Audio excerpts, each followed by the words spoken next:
But I agree. I think there are some people that we are not supposed to recover. I don't want to recover those people. These people should die. Now, I want to talk about law and order. In Britain, we've imported millions of migrants from the third world, and many have suggested this has led to a breakdown in law and order, a breakdown in social trust. In Brazil, I know you have similar problems. How do you create a high trust society? First of all, Brazil is a country with like very low trust among the citizens. People don't trust on each other, and we must start from something. And first of all, we need to start with law and order, enforcing some sort of behavior. And after that, this kind of behavior becomes a self-discipline, and self-discipline becomes, after a while, culture. We need to create a culture of trust. When you walk around in some towns in Brazil, people sometimes don't behave properly. Sometimes people are noisy. Sometimes people are violent. It's also because of a culture that we start to believe, especially from the 60s and the 70s, that we are very extroverted, funny people, and the world see Brazilians as that kind of party people. And when you put it together with lack of law and order, and also when you join to this element the fact that the crime, especially the cartels, risen to power in many cities, then we start to have like a mix that's pretty complicated. So first of all, we need to destroy the cartels. Second, we need to enforce law and order. And third, the elites, the top of our society, should behave properly, because also we have a problem in terms of elites, cultural problems. And I think we can start to raise a culture that's based on trust and correct behaviors. In El Salvador, President Bukele has arrested tens of thousands of gang members and criminals and put them in these vast prisons across the country. This has come under some criticism for supposedly hurting human rights against the criminals or those accused of being a criminal. Would you copy President Bukele's sort of system and apply that to Brazil? Well, in many ways, what we must do is kind of the same thing Bukele has done in El Salvador. The situation here is different because the extension of the the crime operation from those cartels is much higher, much bigger in Brazil. I'll give an example. They are not only occupying chunks of the Brazilian territory, but also they are inside the police, they are inside the judiciary system, inside the political system. So we must use not only force to put them out of those areas. And we have the force, our police guys, they are really, really good on it. Actually, we need to change the legal system of Brazil, but also use intelligence. So we need to dismantle the financial organization that those guys have also that works behind the curtains. So I know they have very strong ties to our judiciary system, and we must use like political intelligence to destroy it. So I think this Brazilian situation is, in terms of the way we use the strand, it's not a big concern. We can destroy them like easily in a matter of months, having a proper legislation. The question is how to enforce it against the institutional work that those cartels are making in Brazil. We have a strategy for that, but most of all, like let's say we're gonna be just like Bukele in 60 or 70% of what we are gonna do in Brazil. In principle, do you agree that locking up a small percentage of the population massively reduces crime? Because that's essentially has been the El Salvadorian model, where you have a very small, sort of relatively small population who are committing almost all of these violent crimes. Do you agree with that principle of targeting those people and things will get a lot better? For sure. The people who commit crime, they are reincidents. They used to commit the same crimes a long time. They are also the same people in the same areas. We know where they come from. We know how are the families where those people belong. For example, most of them are young men coming from families who lives in poor areas without the father figure. They don't have a present father when they are young. So those boys are used to be like cooptated by the cartels, and they become the young criminals, the young workforce that starts to work for the cartels. So when we intervene, we put that kind of guys who are like part of those cartels in jail. We change the penalties for violent crimes, so we raise the penalties a lot, the time people spend in jail, and also the reinstance, the fact that a guy commits like crimes in series should be punished like much more than we are already doing in Brazil. In Brazil, reincidents are not properly punished, so they know that they are rewarded by a very weak legal system. So for sure, it works, and it gives an example. Also, there's a professor that made a study in Brazil showing that interviewing like people in jail, and they were saying, look, if there's like a penalty that will put me in jail for the rest of my life, I will not commit crimes anymore. I don't want to stay here. So they feel that the Brazilian legislation right now is easy, but if it changes, they will not commit crimes. I think it's just like everywhere. It's not a matter of Brazil. It's everywhere. What about the death penalty? Do you support the death penalty for serious crimes? Yes, I agree with that penalty. Sometimes it's a taboo. It's like in the under this Brazilian constitution, it's not possible unless we completely change it. But I agree. I think there are some people that we are not supposed to recover. I don't want to recover those people. These people should die. Are you a fan of Lee Kuan Yew and his reforms in Singapore? He was famously enamoured by the British high trust society of the 1940s and 1950s, and he applied the same or this kind of model to Singapore, which was incredibly authoritarian and had no there was no toleration of even low level crimes like spitting in the street and things like that. Are you looking to him for inspiration? Lee Kuan Yew is a great inspiration, I think, for everyone in this new right wing movement across the world, because he was someone who created that kind of like first law and order. The law and order create a behavior. The behavior becomes a discipline, and this discipline becomes a culture. But first of all, it must become as a taboo, and a taboo must be reinforced with force in the beginning. And we even have experience like that in Brazil. We have like a town from the 19th century in Brazil that received a law from the emperor that if people like don't clean their houses, the front of their houses, they're gonna be punished, they're gonna be fined. So what happened? People, first of all, they were afraid, so they were cleaning the streets, and it was a very poor town in the north of Brazil, very poor town. And it became a discipline, and now it's a culture. Is one of the most beautiful towns in the north of Brazil, even though it's not a rich country. But just because they have a discipline, the town is much better, so it attracted better people, and the town became richer than the towns in the same area, which is like a kind of desert in the north of Brazil. So it works. It's a formula that makes sense, and it created also a high trust society, and let's say in the middle of one of the poorest areas in our country. So for sure, it's a model that we should uh, explore. You should use here in Brazil. Brazil is a vast country with a huge population, obviously a lot of poverty and corruption, and you have these favelas and so on, and as you say, the cartels.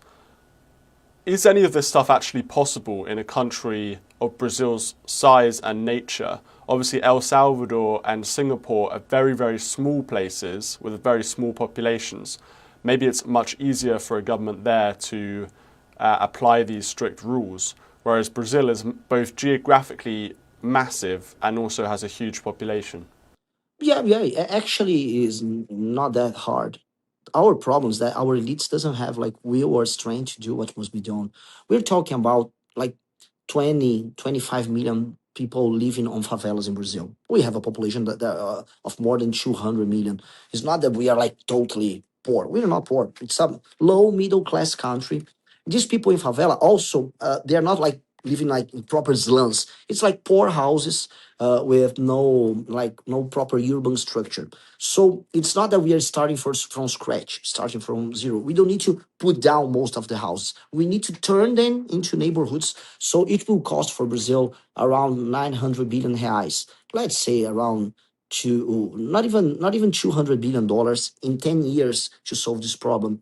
So if we solve our fiscal matters in Brazil and we have political will, we can do it. Like we really can do it. Also, the favelas in Brazil, they were generated by the lack of capability of Brazil to enforce law and order and to build infrastructure, especially during the 80s and the 90s, and also because we had like a population boom happening in those times. Right now, the population is not growing that much anymore, so there's not a lot of pressure over the big towns in Brazil. Like so, people are not like building new favelas all around. So like we have time, we have technology, but we don't have political will in Brazil. There's a problem that we start to believe that we are favela. There's all those foreigners like traveling to Brazil. They come say, "Oh, the football, it comes from favela. Favela is our culture. Look how cool Brazil is." And even the foreigners, they start to behave like favela people here. So it's bizarre. We are not favela people. Brazilians are like a hardworking people. Brazilians live in normal. How we have our proper architecture, which is like some sort of colonial Portuguese architecture adapted to our tropical environment. So we have our culture. It's not a favela culture. It's just like it's a fact. It's a matter of a country that starts to believe that its problems, they have some sort of inner strength, which is not true. It's just a problem, and we must solve it. What about freedom of speech in Brazil? Can you sort of say your mind? Are you worried about being targeted? I know that you're running for the presidency later this year. Are you worried about being targeted by the authorities? Well, we don't have freedom of speech at all in Brazil. Brazil is one of the most complicated countries in those terms, and it's even bizarre because we were always a country like where people were making jokes about everything. It was always a free country in many ways, free in many subjects, sexually free and anything. But this woke, like, how can I say, woke bullshit. I don't know if it's a proper or correct thing to say as a candidate, but this woke bullshit became like very strong on the judiciary. They became part of what Curtis Yarvin says, the cathedral. So the cathedral enforced it in the whole country. And also they enforced it over the social media company, those big tech companies like Meta, Google. So sometimes you produce a content on the internet and it just vanishes, it disappears. They just put it down. I can't say that it's that hard as in Britain. In England, things are worse from what I've heard. But in Brazil, I think in the so-called West, because Brazil is not properly West, but let's say it's part of our West influence sphere. It from the first place in terms of uh, lack of freedom of speech comes Britain, second Brazil. And you mentioned Britain. When you look at Britain's immigration policies, like I mentioned before, bringing in millions of people from Africa and Asia, from very poor third world countries, do you think this is a good idea? Do you think that Britain should be, and other Western countries should be, importing these very poor migrants into their nations? No, you guys are just killing yourselves. It's a suicidal strategy. I don't even know how come all this discussion just became common right now. The first time I went to Europe, and I've been in Britain as well, I could see this cultural problem, let's say, about those immigrants, those problems with violence you guys were having. But not only in Britain, I saw in Germany, I saw in Sweden, I saw in Denmark. And when I start like talking to like random people, streets friends that I had there, they couldn't say anything. It was in the beginning of the 2000. It was a taboo. They couldn't say it was a problem, but it was clear that it was a problem. And well, now people are having to deal with the problem when the problem is really big. The problem is big. How you guys will be able to remigrate most of these people, and the fact that many of them are just integrated, economically integrated. So how you will keep yourselves being the country of the Britain, the country of the Anglo, and in the middle of this liberal argument that like nations are just like a condominium where everyone can live. No, nations are a place where your country, your culture, your values, our people live. And people kind of forgot it after the Second World War. Let's say the liberal order post Second World War created a problem for Europe and United States, and it's a problem that you guys have to deal. I really don't agree with the immigration policy that the Western world had in the last 50 years.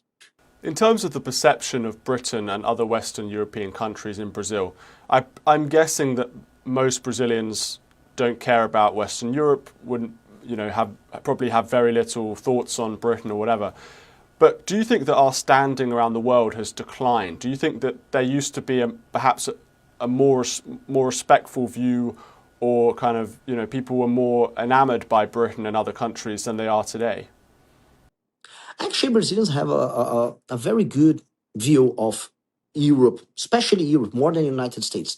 Brazilians, like, they want to consume and behave like Americans, but they aspire to be like Europeans. Especially in from the center to the south of Brazil, where you had a lot of Italian, some German, Portuguese, Spanish immigration. So people try to like integrate themselves with the like European heritage. So it was always okay. Also, like Brazilians practice football, which is the favorite sport in Europe. So we were kind of integrated to this sphere. For sure, like Brazilians start to feel a decline in Europe. Now Brazilians are talking much more about China and much more, and it's natural. China became like a superpower, but the kind of partnership Brazil had with Europe will not be the same with China. China is a different kind of country, and it has a different behavior. So we need to think of how can we reintegrate with Europe, understanding the moments that Europe had, and how can Europe be useful for Brazil and Brazil useful for Europe. Most of the time, like we receive also lots of penalties from France that is not a friend of Brazil at all. France used to fight the Brazilian agriculture internationally on international forums. The French used to like to organize all those international campaigns against Brazil because Brazil burned the Amazon rainforest, which is a lie. Brazil preserves most of the rainforests. It's just like they're just bullshitting, especially Macron, but they use it to strengthen their positions. So Brazil and Europe should like improve their relationship for sure. But Europe, what I feel, is not in a strong position nowadays. And well, it's because of the decisions Europeans took in the last years. Okay, Mr. Santos, thank you so much for joining us. Appreciate it. We really like was a great opportunity to be here with you.